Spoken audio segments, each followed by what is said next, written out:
All right, it's arrow build day here at the office, and what I'm doing is I'm switching over from my summer setup into my actual whitetail hunting setup. Now for summer, for taxies and things like that, I wanted a really flat shooting arrow, so I went with the Easton FMJ. Really lightweight. This setup in general is pretty lightweight. I could have went with an aluminum 16 grain hit insert that comes standard with these, but I actually run the brass break off ones, and this one's set at 50. You can do 50 or 75 with those. But this total arrow weight was 396 grains. Allowed me to get a lot out of my sight tape and was very flat shooting. Now for whitetail, I wanted a little bit heavier, especially because the RX9 Ultra that I'm shooting this year from Hoyt is fast. And so I'm using a 2-pin HHA Nitrix Pro, and those 2 pins are fixed on that gap. And so what that meant is my top pin and my bottom pin with this arrow, there was a lot of yardage distance between them. And I actually want to bring that down for hunting season. Heavier arrow is also going to be a little bit quieter with your bow. And so I'm going to shoot the Full Metal Jacket Max with a total arrow weight with the 75 grain brass insert of 483. It's not like a crazy heavyweight one, but the FOC is going to be pretty decent on this.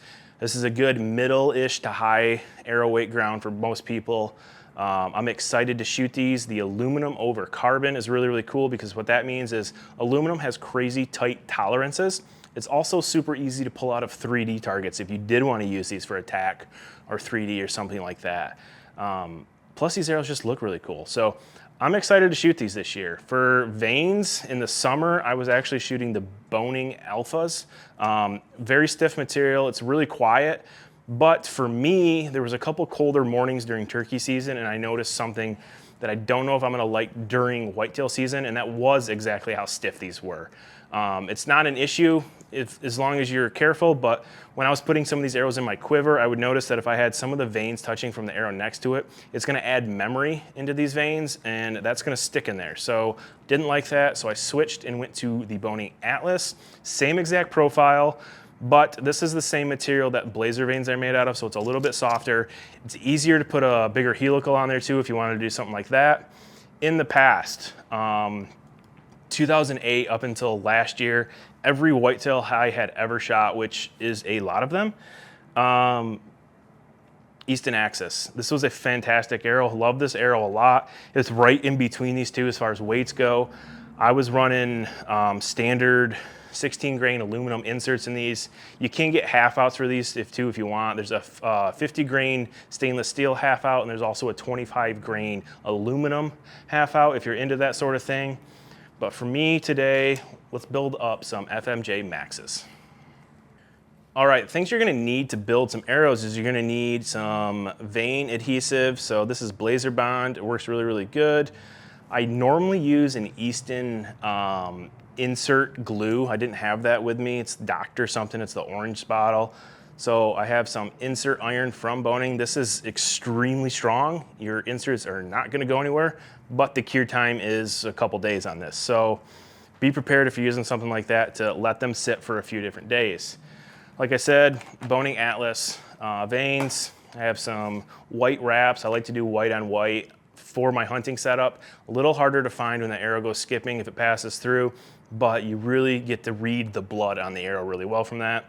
Have a little stone that comes with the Easton packs, and then I don't have them out here, but I'm gonna be using the brass break off hit inserts, and I'm gonna be running them at the full 75 grain like I mentioned in here.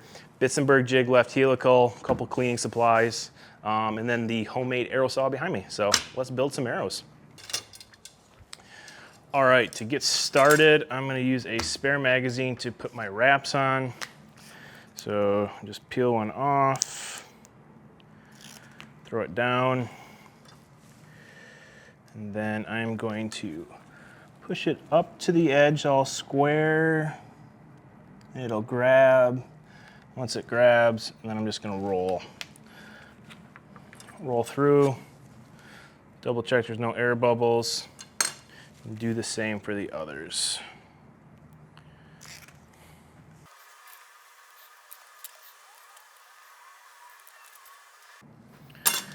Get rid of the magazine, set the spare wraps to the side. Next thing I'm gonna do is I'm gonna start fletching. So I already have my jig set up. Pull some veins out.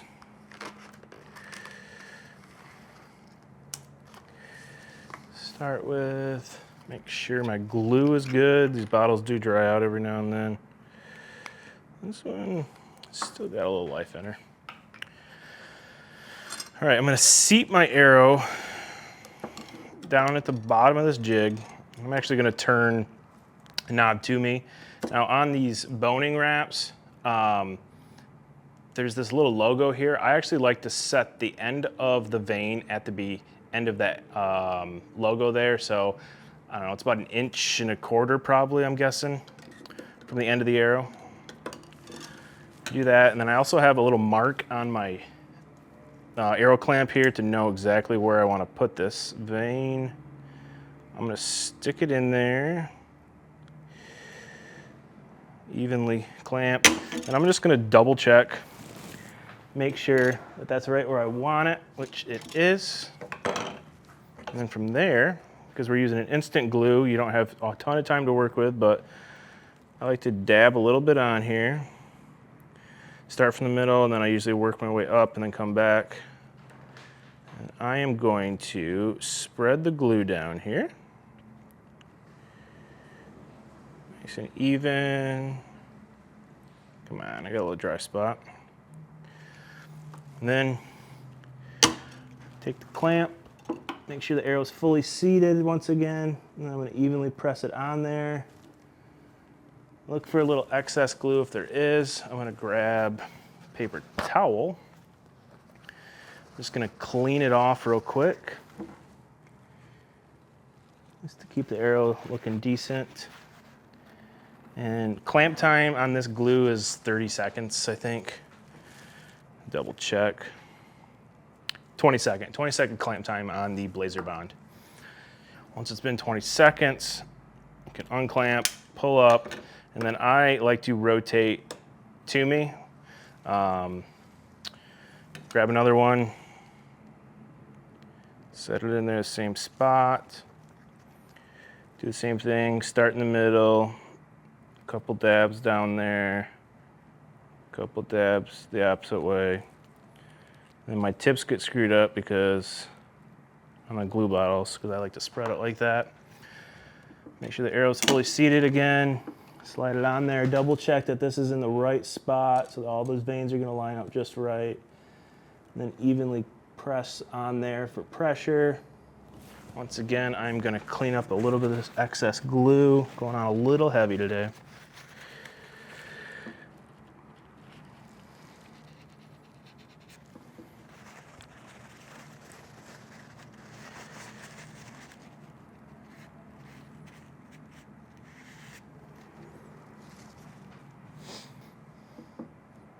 Unclamp, pull up, do the same thing, rotate to me.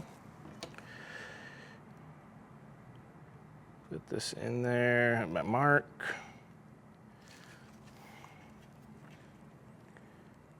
Cool thing about the Blazer veins, especially, or the boning, cool thing about the boning veins here, especially these ones that are made out of the Blazer material, is they will stick to anything.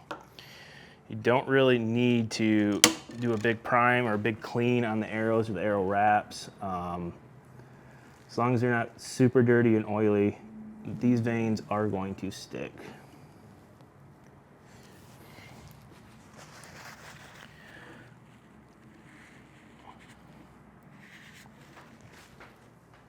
All right, that one should be good. Double check before I take it out. All right, last one. Stick it in. Perfect.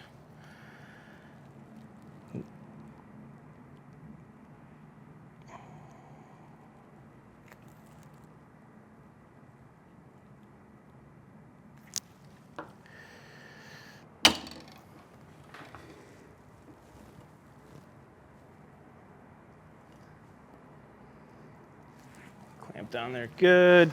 Wipe off that excess glue once again.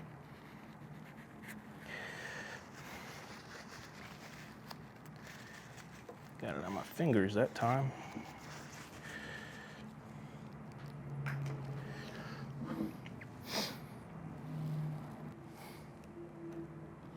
Unclamp. Simple as that, how to fletch one up really fast. Now, as far as the inserts go, I'm gonna make sure when I set this down, I'm not setting the vanes down right now while they're still trying to dry, so it's always gonna be off the table a little bit. Grab my insert glue here.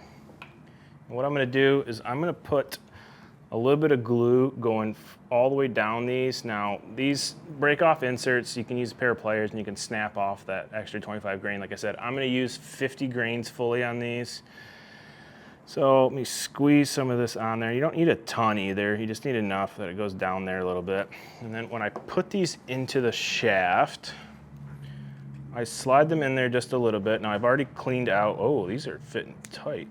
When I put this into the shaft, I've already cleaned the inside of the shaft. What I'm gonna do is I'm gonna put them in there and I'm gonna spin them and I'm gonna bring it back out a little bit.